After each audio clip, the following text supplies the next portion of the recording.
কেন্দ্র সরকার পাট শিল্পকে আরও ত্বরান্বিত করতে বিশেষ উদ্যোগী হয়েছে। প্লাস্টিক বর্জন করতে ও পরিবেশ বান্ধব পাটের ব্যাগ ব্যবহারের উপর বিশেষ জোর দিয়েছে কেন্দ্র সরকার।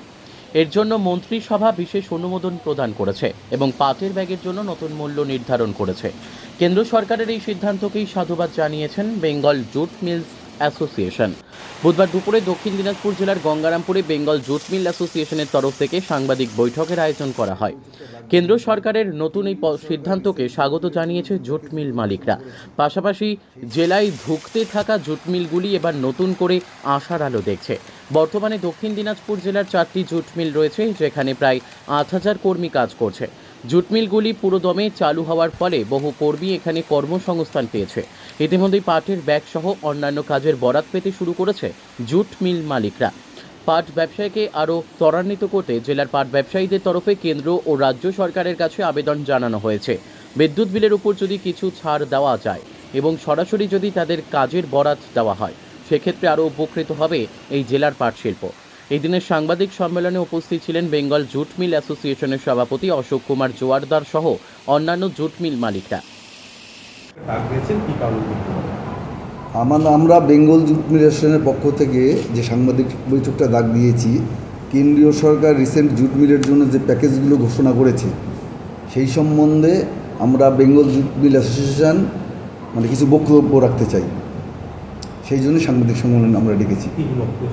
সেই বক্তব্যটা হচ্ছে, সরকার যেমন 100% খাদ্যশস্যে প্যাকেজিংয়ের আমাদের বলেছে যে 100% প্যাকেজিং আমরা জুট ব্যাগে করব, এবং চিনিতে কোনো ছিল না, সেটা 20% চিনিতে আমরা বাধ্যতামূলক করব। আর অ্যালোকেটেড যেটা ছিল এর আগে বাজেট 9,600 কোটি টাকা, সে থেকে 12,000 কোটি টাকা। তার মানে এই যদি হয় তাহলে আমরা অর্ডারটা বেশি পাবো, এই শিল্পটাও বাঁচবে। সেই জন্য আমরা মাননীয় প্রধানমন্ত্রী এবং ওই কৃষিমন্ত্রীকে আমরা অভিনন্দন জানাই এই ইটের জন্য। কিছুদিন আগে পর্যন্ত তো এই দুর্যোগের একটা ব্যাপক সমস্যা চলছিল, সেটা কি ওভারকাম করা সম্ভব? না, এখনও ওভারকাম করা সম্ভব হয়নি। তবে বিভিন্ন তরফ থেকে আমাদের যেটা আমরা বেঙ্গল জুট মিল যে অ্যাসোসিয়েশন, আমরা ছোট ছোট জুট মিলের যেরকম 20 টন, 30 টন, 40 টন, 50 টন, এই আমরা নতুনই 6 মাস হলো করেছি। আমরা চেষ্টা করছি বিভিন্ন জায়গায়, বিভিন্ন রাজ্য সরকারের মন্ত্রীর থেকে আরম্ভ করে কেন্দ্রীয় সরকারের বিভিন্ন মন্ত্রী, তাদের সাথে যোগাযোগ করে এই শিল্পটা যেন বাঁচে। আমরা যে এই হাজার হাজার মহিলা, তারপরে এমনি শ্রমিকদের কাজ দিচ্ছি। বিশেষত এই ডিস্ট্রিক্টে নর্থ বেঙ্গল কোনো বড় ইন্ডাস্ট্রি নাই, আমরা চেষ্টা করছি রিভাইভ করার। এখন কাজে এই যে নতুন করে যেহেতু কেন্দ্র সরকার প্রকাশ দিয়েছে, সেক্ষেত্রে কি আপনারা বরাত পেতে শুরু করেছেন? হ্যাঁ, বরাত পেতে অলরেডি শুরু করে দিয়েছি। এখন কী কী কাজ আপনাদের এখানে জেলায় হচ্ছে? আমাদের জেলায় কেন্দ্রীয় সরকারের বরাত তো জুট ব্যাগ কেন্দ্র সরকারের বরাত। আমরা কেন্দ্র সরকারে বলেছিলাম যে রাস্তার জন্য যে জুট এখন অনেক পদ্ধতিতে হয়, তারপরে আর্মির যে বিভিন্ন সাপ্লাই, এরা যেন জুট শিল্পের থেকে ওরা নেয়। আমরা গিরিরাজ সিংয়ের সাথে দেখা করেও সেটা বলে এসেছি। উনিরাও বলছেন যে বিভিন্ন আমরা যেন শুধু জুট ব্যাগের উপর না থাকি, আরও এই শিল্পটাকে যেন ডাইভার্সিফিকেশন করতে পারি। এখন কত শ্রমিক কাজ করছে বা কাজ পাচ্ছে? এখন আমাদের এইদিকে মোটামুটি 100% আমাদের কাজ চলছে। শিফট একটু আমরা যেরকম 3 শিফট চালাতাম, হয়তো 2 শিফট চালাচ্ছি এখন। মাঝখানে এমন অবস্থা হচ্ছে 1 শিফটই চালান যাচ্ছিল না। কত কর্মী এখন কাজ করছে বা কাজ পাচ্ছে এখন? এই জেলায় না টোটাল ইয়েতে? এই জেলাতে আনুমানিক প্রায় 7 থেকে 8,000, 4টে মিলে। বড় একটা বেকারত্ব। হ্যাঁ, অনেক বেকারত্ব। বিশেষত একটা মহিলা শ্রমিক, আদিবাসী বা তাদের তো কাজ করার কোনো জায়গা ছিল না। আজকে সে ন্যূনতম মজুরি থেকে আরম্ভ করে পিএফ, বোনাস, পিএসআই, গ্র্যাচুইটি সবই পাচ্ছে তারা এখানে।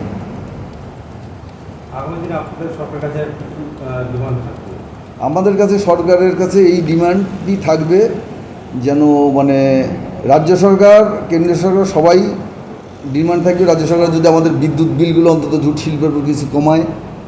আর কেন্দ্র সরকারের ইয়েতে থাকবে যেন জুট ব্যাগটা বেশি করে আমাদের কাছ থেকে নেয়, বা জুট ব্যাগ সম্বন্ধে বিভিন্ন যে প্রোডাক্ট আছে সেইগুলো যদি ডাইরেক্ট জুট মিল অর্ডার দেয়, টেন্ডার না করে জুট মিলগুলোই অর্ডার দেয়, তাহলে আমরা ছোটো ছোটো জুট মিলগুলো অনেকটা বেঁচে যাব। জেলায় কতগুলো জুট মিল রয়েছে? জেলায় এ পর্যন্ত 4টে জুট মিল আছে। একটা সময় তো এগুলো মানে প্রায় একদম বন্ধ হয়ে যাওয়ার মুখে। না না, জেলায় হচ্ছে ধরুন জুট শিল্প আসছে, আমরাই প্রথম করেছিলাম এই 17 সাল থেকে। 17 সাল থেকে 22 অবধি ভালোই চলেছে মোটামুটি, ওই সময় অর্ডারগুলো ছিল, কিন্তু 23 আর 24-এর ইয়েতে এসে একদম অর্ডার বন্ধ হয়ে যায় প্রায় জুট শিল্পে। তখন আমরা বিভিন্ন সংস্থার থেকে কেন্দ্রীয় সরকার, রাজ্য সরকার সমস্ত কাছে আবেদন করার পর এখন কিছু কিছু অর্ডার আসছে। আর সাথে আমরা হেসিয়ান তৈরি করি, যে পেঁয়াজের বস্তার জন্য যে লাগে ওই সুতোটা আমরা তৈরি করি।